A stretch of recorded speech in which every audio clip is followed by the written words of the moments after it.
Gracias por estar con nosotros en vuestro programa, Pensadores Peruanos, del Vicerrectorado de Investigación de San Marcos, que busca difundir las contribuciones de notables sanmarquinos en las ciencias sociales y la cultura.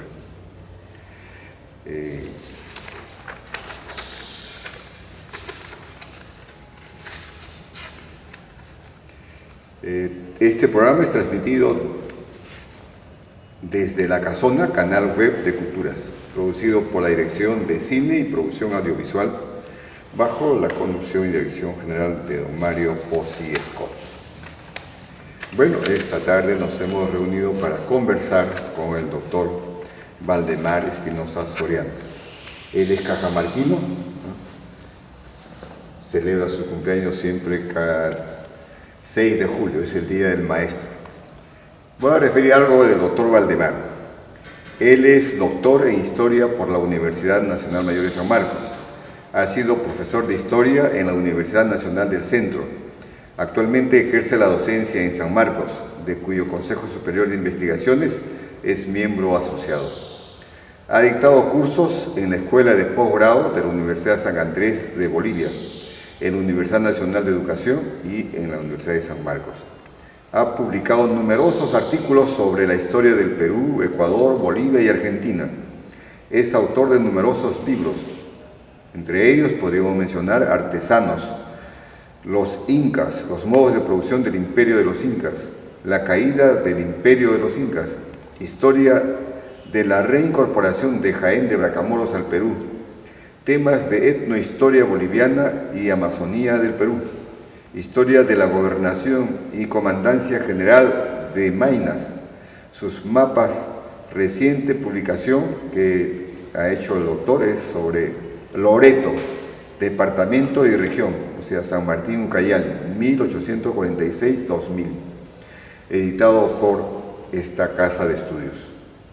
El doctor Valdemar Espinosa es miembro de la Sociedad Geográfica de Lima, del Centro de Estudios Histórico-Militares del Perú, de la Sociedad de Americanistas en París, del Instituto de Investigaciones Andinas de la Universidad de Berkeley y del Instituto de Investigaciones Sociales de la Facultad de Ciencias Sociales de San Marcos.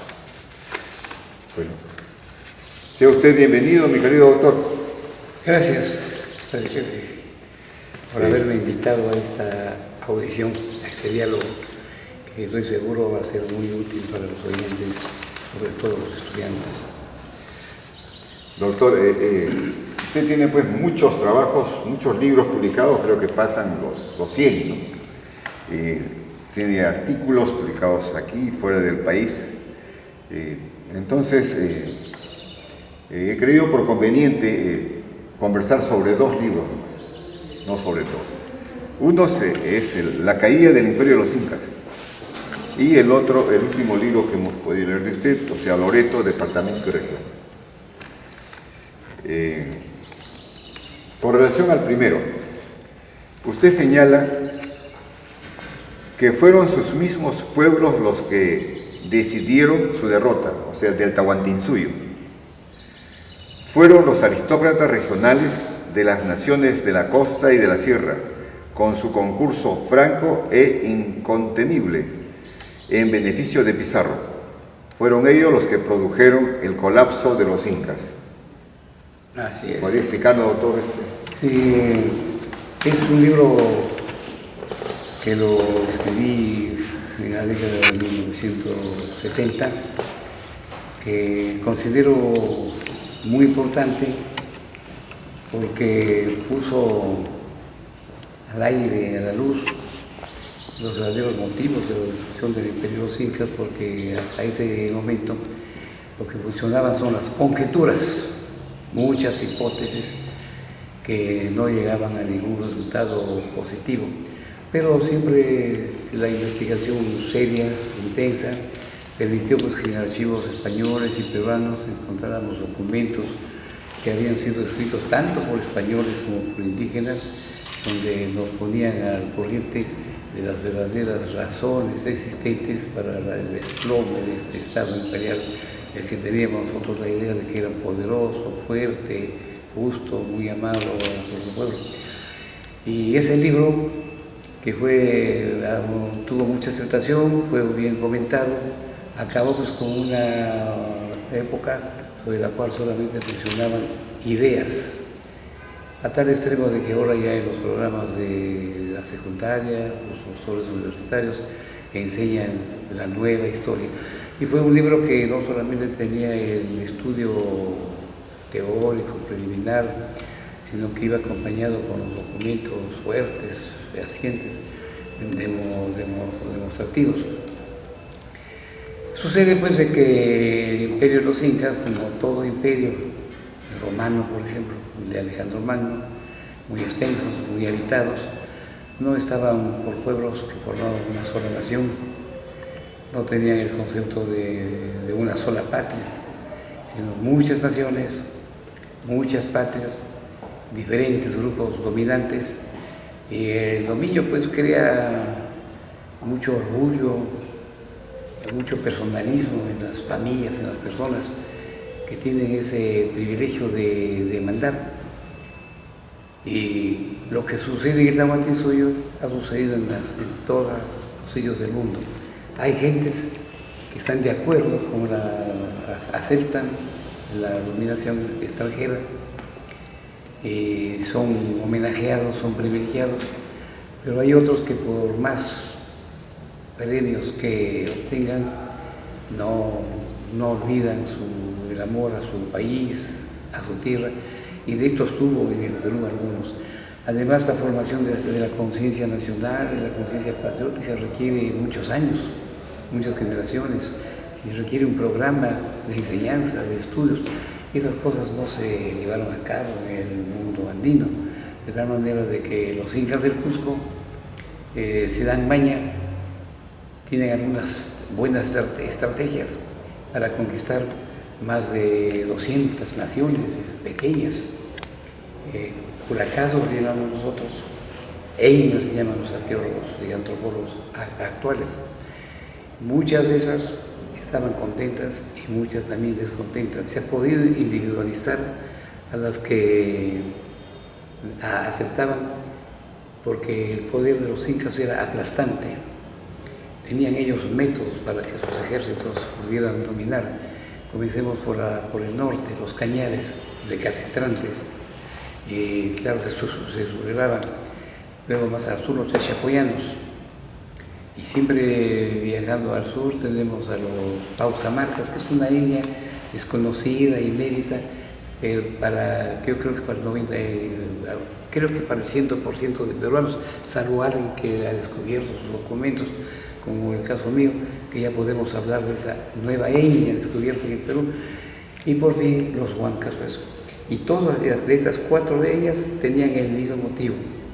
Sus clases dirigentes añoraban el pasado en los cuales ellos desempeñaron todos los cargos, todos los puestos, decidían todos los destinos de su país, a veces dominados por la aristocracia del Cusco.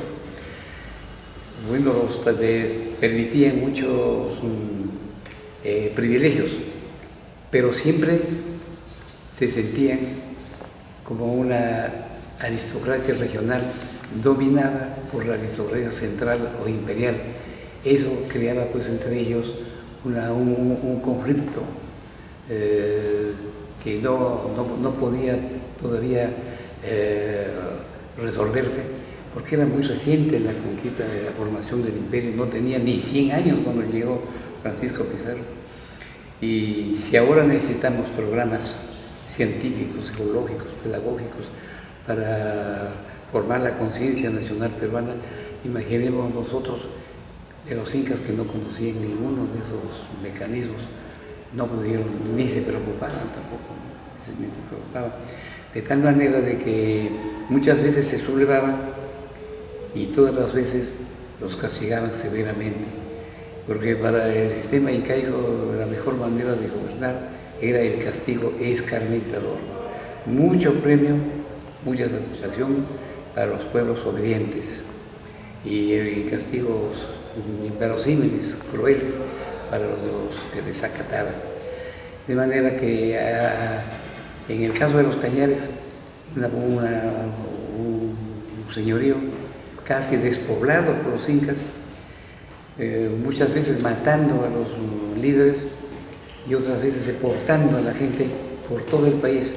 No había un solo sitio del Perú donde no hubiera un grupo de cañares deportados. Eso lo sentían ellos. Eso sucedía también con los chachapoyanos, eso sucedía también con los huancas. De ahí cuando llegan los españoles, ellos llegaron desconfiados de su destino, aunque tenían mucha confianza en el Dios cristiano, se encuentran con esta realidad para ellos imprevista. Ellos lo tomaron como un milagro, pues, que esos pueblos salen no a defender el país, no a expulsar a los invasores, sino a recibirlos, a brindarles toda la ayuda, alimentos, armas, soldados y algo más muy notable en Tahuantinsuyo, brindarles esposas, mujeres, que era un gran regalo en aquella época, ¿no? Una cosa natural, normal para ellos. De tal manera que Pizarro, como que era un buen político, aunque analfabeto, se dio cuenta de que en Perú algo funcionaba mal desde el punto de vista político, social, y con la experiencia que tenía, pues había peleado en Italia, en Panamá, en las costas de Colombia, en Ecuador, se dio cuenta que el imperio de los incas era un gigante de bronce, de oro, pero que estaba sobre cimientos de arena, ¿no? Y que eso había que explotarlo. De ahí que Pizarro se dio cuenta que no debía aplicar ni siquiera a los perros de caza, de cacería humana que él trajo su pelotón, su batallón de galgos, que desempeñaron buenas funciones en la isla de la Puná, para poder conquistar la isla de la Puná. Pero al llegar a Tumbes se dio cuenta que no era necesario aplicar a los perros, porque la gente se le unía, confiaban en él, le prometían todo tipo de ayudas, le sirvieron de guías en los caminos, noticias sobre la guerra civil de los dos hermanos que se peleaban en el Perú. Y bueno, ellos influían para que los pueblos les ayudaran, pero la gran ayuda fue de tres naciones, de Cañares, de chachapoyanos y de huancas. Felizmente que toda la documentación sobre estos asuntos existen y eso sirvió para escribir este libro que realmente cambió todos los puntos de vista que teníamos sobre ese momento.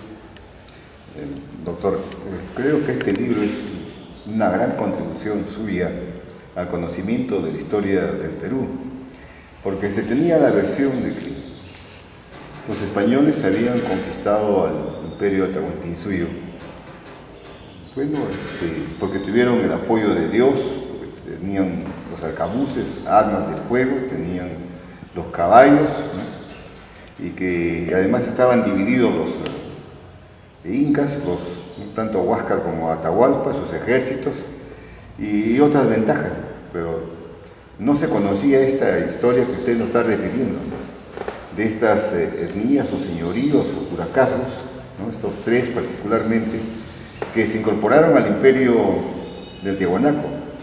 Pero usted ha señalado que serían un tanto los mitimaes, ¿no? La forma como utilizaron los incas para poder ir conquistando los territorios. Si fueron los mitimaes, ¿estos habrían influenciado también para la caída del imperio?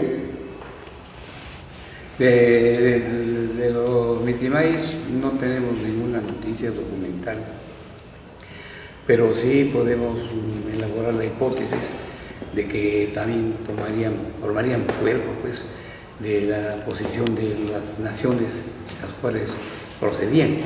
Es el caso de los mitimaes Cañares, que vivían en el Cusco, en el llamado ahora Valle Sagrado de los Incas, en donde el 100% de ellos, que eran varios centenares, recibieron también con los brazos abiertos a Pizarro.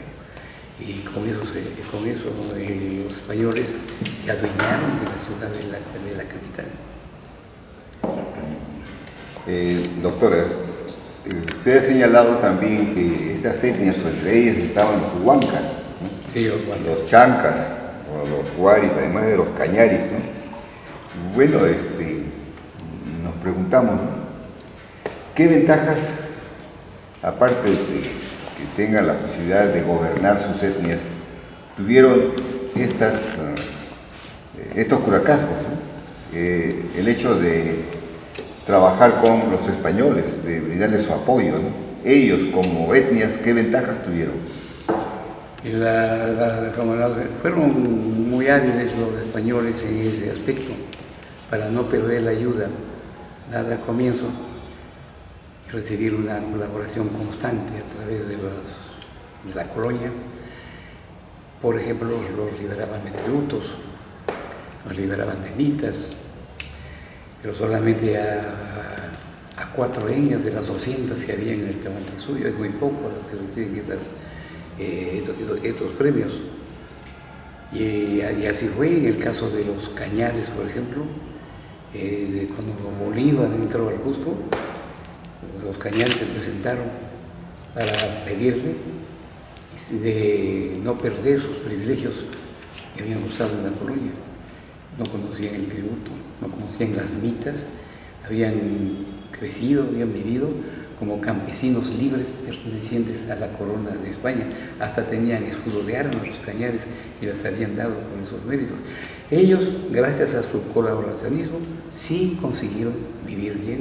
En ese caso de los achapoyanos, en el caso de los huancas, esos llegaron al colmo de conseguir del rey que no se establecieran haciendas en el Valle del Mantaro.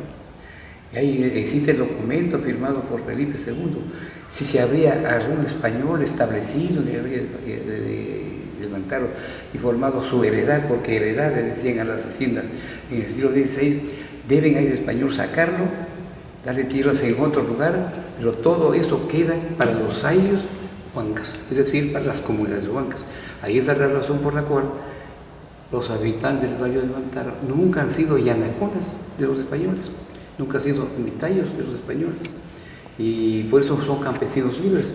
Y eso mucho le llamaba la atención a José María Arguedas cuando llegó por primera vez al Valle del Mantaro. Él se había educado en Ayacucho, y en Ayacucho había una exclusión tremenda de criollos y de indígenas. Cada uno andaba por una vereda, por una calle, habían iglesias especiales para ellos, y cuando eso le llamaba la atención en el Cusco, por ejemplo, en Ayacucho. Y cuando llega al Valle del Mantaro, a Huancayo, ve todo lo contrario, que los indígenas entran a cines, entran a restaurantes, viajan en taxis. ¿Y a qué se debe esto?, decía él. Y bueno, conversando con Porras, él que había visto los documentos en el Archivo de Indias, le refirió algo.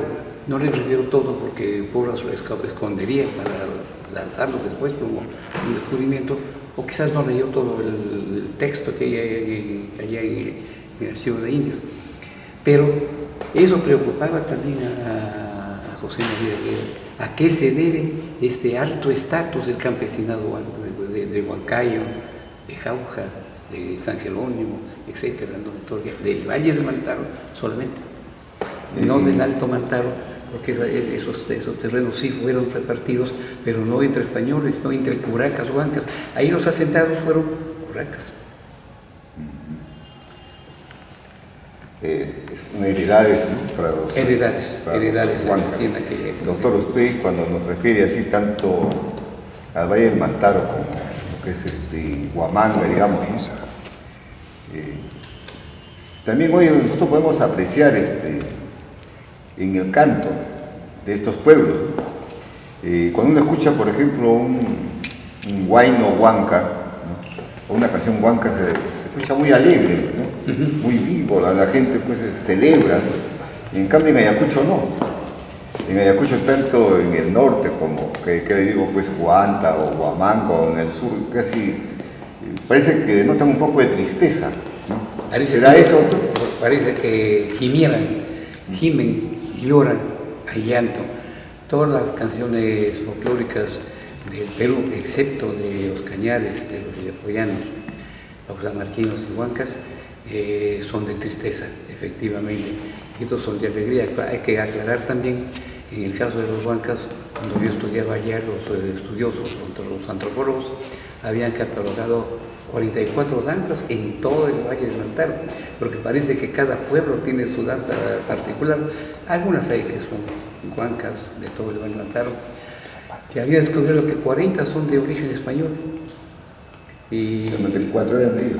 4 nomás eran de ellos, 4 nomás.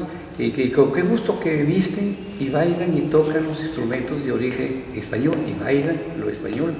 Y inclusive hasta los últimos bailes españoles que se formaron allá en la península con motivo de la invasión napoleónica, repercutieron en el Perú y lo acogieron en el Valle del Mantaro. Él es el que recibe el nombre de la chonguinada, y todo el vestido es el vestido del siglo XVIII, español. Hasta el sombrero que se pone en los cabecillas de la danza, que le llaman el chambergo, que proviene de una palabra francesa, pues del general Chamberlain. Sí, o sea, con qué gusto que aceptaban las cosas españolas, europeas. Sí, es el campesino que más ha gozado de privilegios en la colonia. Los huancas no saben lo que es ser colono, ¿no? de una potencia extranjera. Son más libres. Desde un comienzo. Por eso de Jauja son muchos de ellos abogados, ¿no? Rajatablas. Picapleitos. Sí. Pero ahora entre jaujinos y huancaínos, no cabe duda que los huancaínos fueron más emprendedores. Los huancaínos. En cambio, los jaujinos se durmieron en sus laureles. Por eso el dicho dice, mientras Huancayo avanza, Jauja danza. Bueno, usted nos refería algo del archivo de Indias, doctor, en España. ¿Nos puede contar algo de su experiencia allá? Yo estuve allá 4 años en el archivo de Indias y he sido el becario que ha gozado de más tiempo tratándose de peruanos, porque las becas generalmente duran 9 meses y en realidad 9 meses en un archivo como el de Indias es muy difícil, porque solamente sobre el Perú hay como 8.000 legajos, ¿no? Y hay que verlos todos, y para eso hay facilidades, hay microfilms, fotocopias, se puede trabajar con más facilidad que antes. Yo en los 4 años me fui a descubrir, no me fui con la idea de que voy a ver esto, lo otro, no sabía. Y uno descubre cosas muy notables, como esto de la alianza hispano-huanca, por ejemplo, de la alianza hispano-chacha, hispano-cañar, ¿no? Como los cañares esperaron en el puerto, en las playas de Tumbes, a Pizarro cuando se enteraron que iba a desembarcar, a recibirlo como amigo, ¿no? Y ofrecerle todo, ¿no? Es él lo tomó como un milagro, hombre católico, un milagro. Bueno, y la experiencia es muy importante y hay cosas que están por examinarse, por estudiarse. Yo podría decir que hay trabajo para muchas generaciones de historiadores en el archivo de Indias y hay mucho por leer, mucho por analizar, interpretar, publicar también. Hay como 300 libros de cedularios. Los cedularios son como la colección de leyes que dio España para gobernar la colonia. Y de eso solamente cuando se publicaron 2 tomos, el 1 y el 2, que lo publicó Porras. Los demás están inéditos. México lo ha publicado, Chile lo publicó, Argentina también lo ha publicado lo suyo, y el Perú no lo hace, ¿no? Hay mucha desidia en la clase gobernante del Perú, de la clase gobernante del siglo XIX, del siglo XX, y ahora en los 17 años ya del siglo XXI. Mucha desidia. Doctor, los diversos investigadores, estudiosos, particularmente historiadores, señalan como un momento crucial del Perú, digamos, a esto de la conquista. Y repiten, por ejemplo, esa frase que dijo Zabalita en la obra de Vargas Llosa en la Catedral: ¿cuándo se jodió el Perú? ¿Usted Claro. cree de que esta época, esta situación especial de la conquista, sería uno de esos momentos? Para mí no cabe duda, y creo que para todos los estudiosos serios en el Perú, todo el desastre, todo el desorden ha comenzado con la llegada de los españoles. Desde el comienzo, ni siquiera se portaron bien con la gente que les servía, porque también cometieron algunos latrocinios en Huancayo, en Jauja y de Chepoes con los cañares, no tanto como en otros sitios del Perú, ¿no? Pero eso de la corrupción, el robo de dinero al Estado, el robo de dinero a los pobres, a los enfermos, eso comienza con la llegada de los Estados. Se matan entre ellos por el oro y la plata, y esa herencia colonial dura hasta hoy, dura hasta hoy, y me parece que dura con una forma tan enraizada que no hay hortelano que lo pueda cortar de raíces esas cosas, ¿no? Ni Alan García, que tanto. Es terrible. Bueno, seguiríamos conversando más sobre esto. Yo tengo una inquietud, doctor. A ver, como uno visita diferentes lugares del país, sobre todo de la costa, o el área de las vertientes que llaman cuando sube a la sierra, hay una danza muy común, que es de los chunchos. ¿Cómo es que aparece esa danza que dice que viene de la cerca de selva o selva? Hay una, a ver, primero aclaremos lo otro y enseguida lo otro. Yo contaría dos ejemplos, por lo menos uno de la corrupción en el virreinato.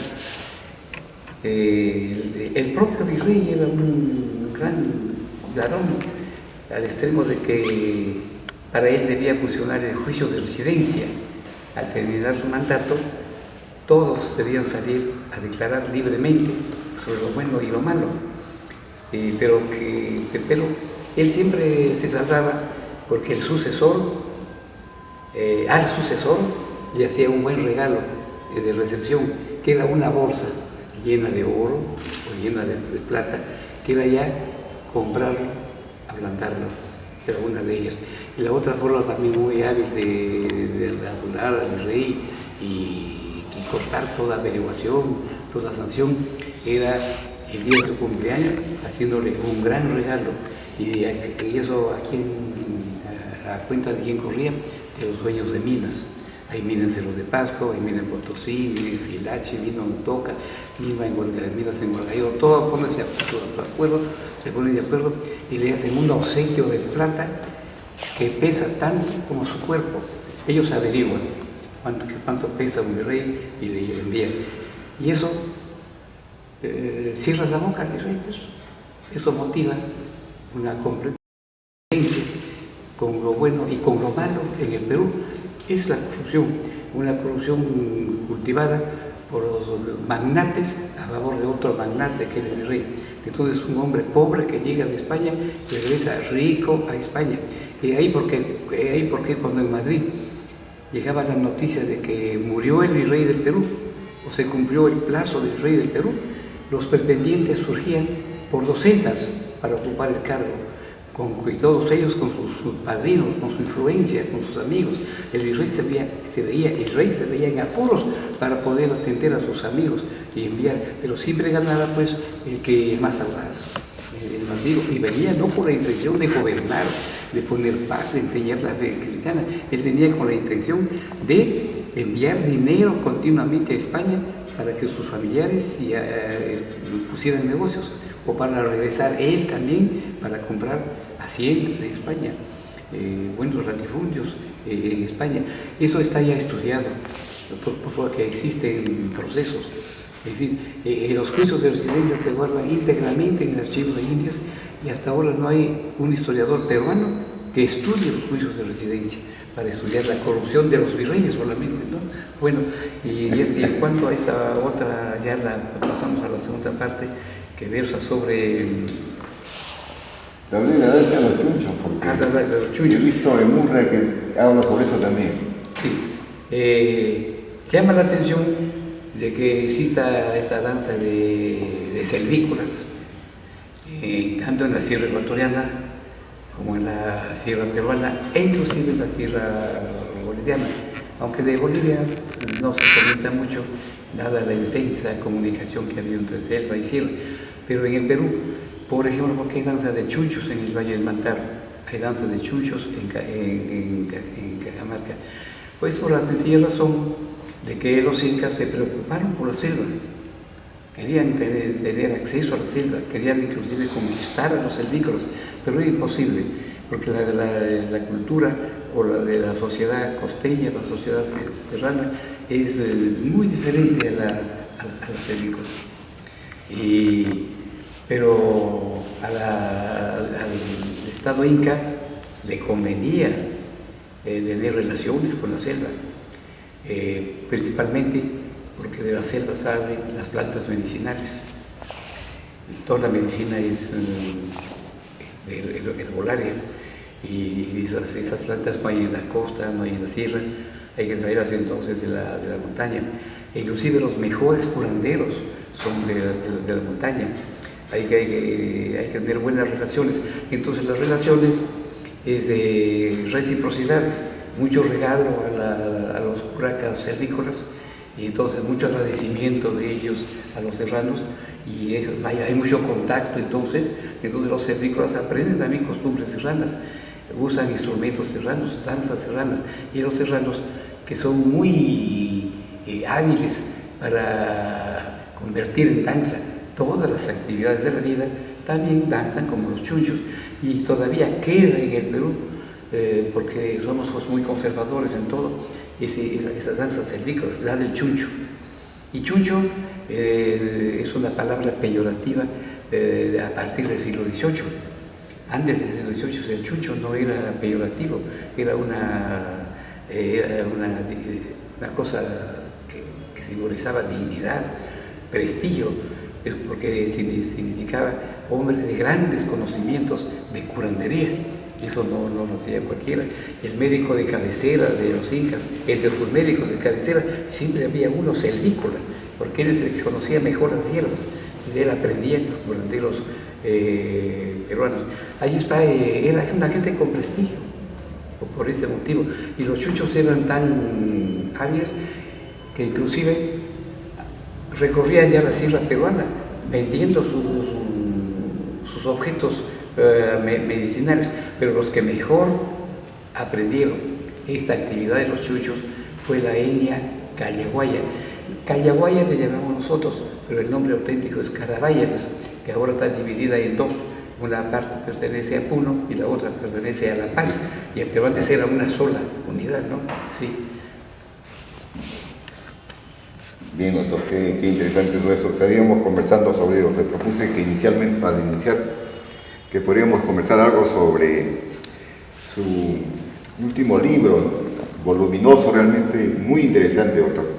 Esto de Loreto, departamento y región. ¿Qué le motivó a usted a escribir este libro? Hay dos factores. Primero es las confusiones a que llegaron los historiadores franceses agrupados en la famosa escuela llamada de Annales. Estos, cuyos nombres lo conocemos casi todos, Rodel, Pierre Vilar, etc., descubrieron que para estudiar, comprender a un pueblo, a una nación, a un estado, hay que estudiar su pasado, hay que estudiar su presente también, porque quien conoce el pasado y el presente domina muy fácilmente el futuro. Es que preciosas palabras, preciosos razonamientos, ¿no? Y ahí por qué los gobernantes siempre fracasan, porque no conocen ni pasado ni presente. Y eso nosotros lo vivimos en la historia peruana con todos nuestros gobernantes, con el anterior que fue un desastre, ¿no? Un desastre. Bueno, y luego, pero para comprender a un estado, a un continente, hay que estudiarlos desde sus remotos orígenes hasta hoy. Y no solamente un punto, sino hay que estudiarlo todo, todo. Ellos decían historia de larga duración e historia total. Larga duración quiere decir desde los orígenes hasta hoy. Y total, toda la vida privada, la vida pública, la vida cotidiana, que no falte ninguna institución, educación, arte, política, jurisprudencia, etcétera, etcétera, no dejar nada. Y allá en Europa lo hacen, pues, en Polonia, en Italia, en Inglaterra, incluso en España. pero en Estados Unidos sí, pero en América Latina nadie lo hace. No lo hace ni Brasil, ni Chile, ni Venezuela, a pesar de la riqueza petrolera que han tenido. En el Perú tampoco. Somos muy adictos a hacer historias muy puntuales. Por la historia de la parroquia, podemos decir de Chaclacayo, la historia de los alcaldes de Trujillo. Eso no, por más completas y lindas que estén, no nos dan una visión panorámica sobre el lugar. Hay que hacer entonces larga duración y total.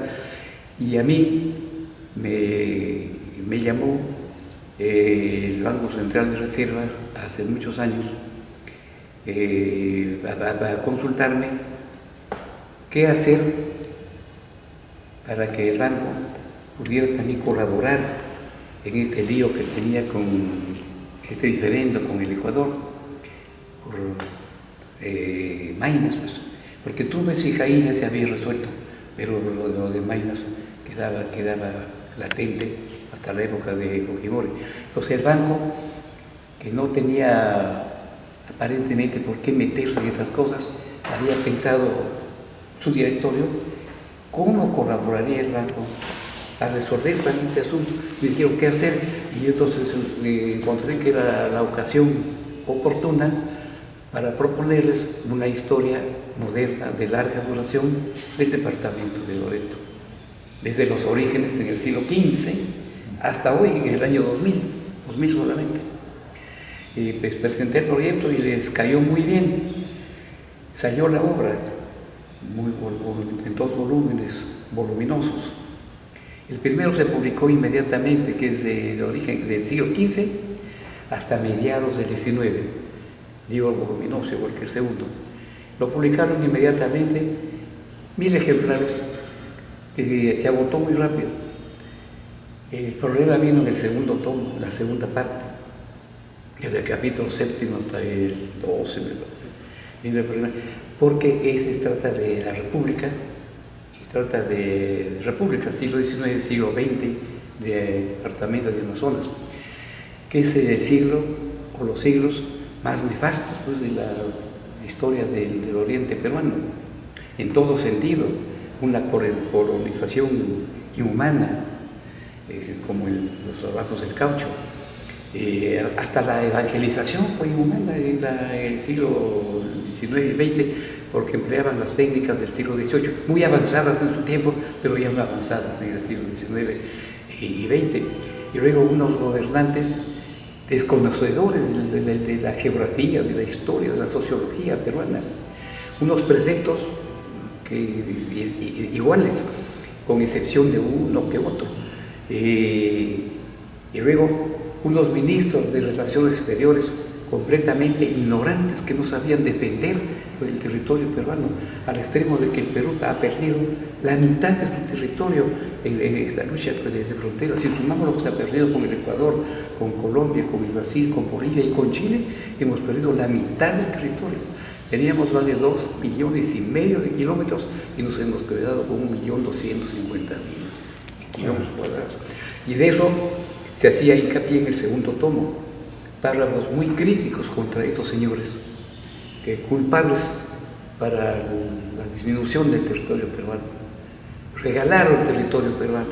Yo siempre digo, lo de Chile no es, merece censura para los gobernantes del Perú, pero el que haya llevado a Chile, Tarapacá y Arica no merece censura, porque lo ganaron en una guerra, pues, lo ganaron. Ahora que la guerra se fomentó por la brutalidad de los jefes peruanos. Bueno, pero en el caso del departamento de Putumayo, el trapecio amazónico, ganamos la guerra. Y sin embargo, el Perú le regaló el territorio. ¿Y por qué le regaló el territorio? Por el concepto de los gobernantes peruanos: territorios de montaña, habitados por tribus salvajes, por animales feroces, no nos sirve de nada. No pensaban en el futuro, sino pensaban en el presente, ¿no? en el presente. Eso es lo que no conocer. El que no conoce el presente y el futuro no puede dominar el pasado y el presente, no puede dominar el futuro. Y bueno, en palabras, habrá notado, se ha leído, de que hay palabras displicentes, decían ellos, disonantes.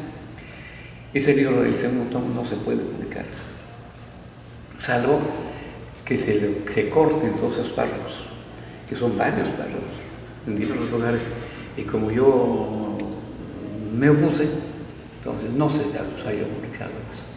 Entonces yo apelé a la U de San Marcos para la publicación, porque la universidad es autónoma, la U de San Marcos es una universidad democrática, es libre. Bueno, pensé en esas cosas, ¿no?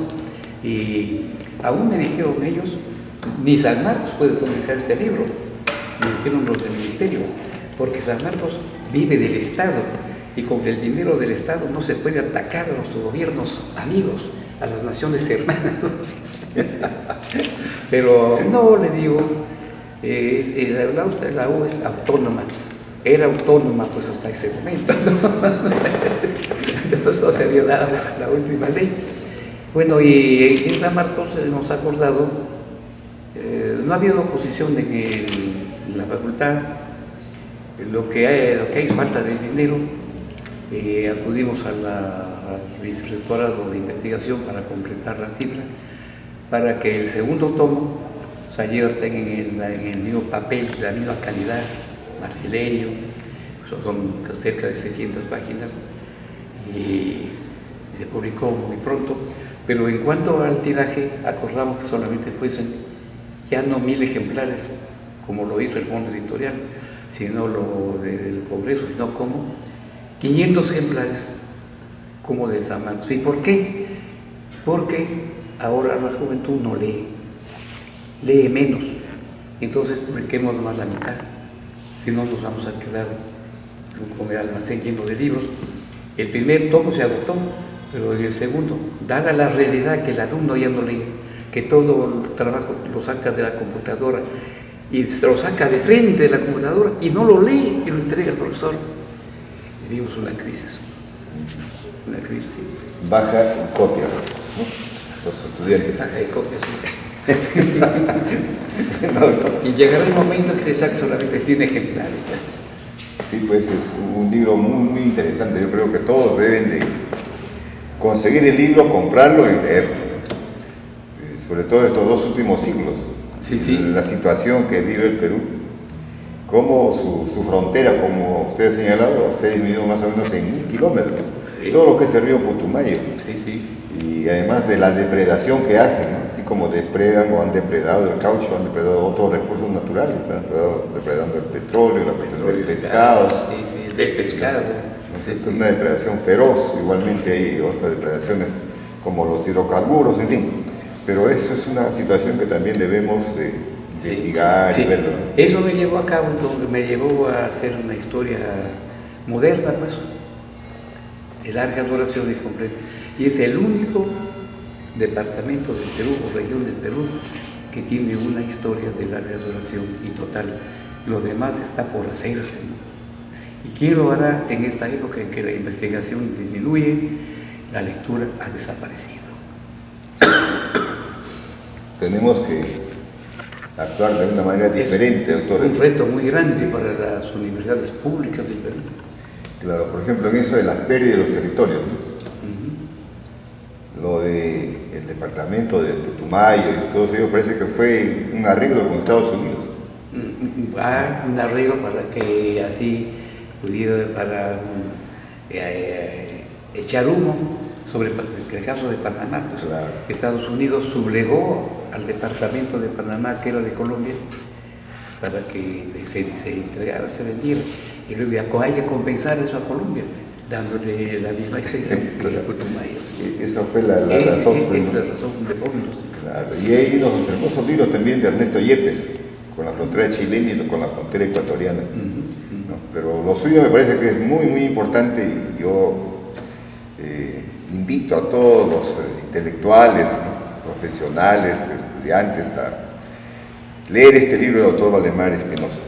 Es sobre Loreto, departamento y región. Doctor Valdemar, muchas gracias por participar en este programa nuestro, ¿no? Probablemente volvamos a seguir conversando en otra oportunidad, porque estamos pues trabajando aquí desde la casona, ¿no? Encantado, yo les agradezco también a todos ustedes el haberme invitado para esta conversación, que la considero importante. Gracias también, doctor, por su presencia hoy. Este programa ha sido transmitido desde la casona, canal web de Culturas, que lo produce la Dirección de Cine y Producción Audiovisual, que está a cargo del señor Mario Pozzi Scott. Muchas gracias y muy buenas tardes. Muy bien.